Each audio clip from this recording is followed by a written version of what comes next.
Търсите да закупите недвижим имот? 5 червени флага още при оглед на имот. Повечето хора смятат, че рисковете при покупка на имот се крият само в документите по сделката. От практиката си като адвокат знам, че първите сигнали за проблем се появяват много по-рано, още по време на огледите. В това видео ще ви споделя 5 червени флага, които е добре да разпознавате още при първата среща с имота и посредника.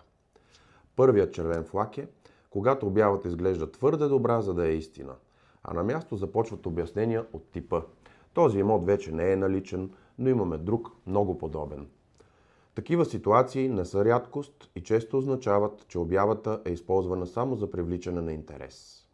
Вторият червен флаг е натискът за бързо решение. Много купувачи чуват: трябва да решите веднага, след вас има още 3 огледа. Ако не кажете до час, имотът ще бъде продаден. Понякога това е вярно, но много по-често е просто стандартен търговски подход. При покупка на имот обаче, прибързаните решения почти винаги увеличават риска от грешки.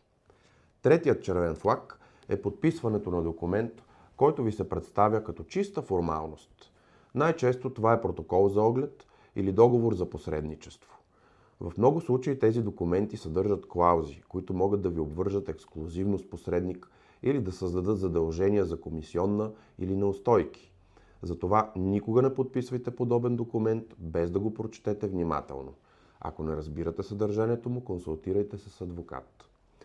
Четвъртият червен флаг е липсата на ясна информация за документите за имота. Напълно нормално е още на този етап да попитате какъв е документа за собственост и дали може да получите копия за предварителен преглед. Ако отговорите са уклончиви или въпросът се избягва, това е сигнал да подходите по-внимателно.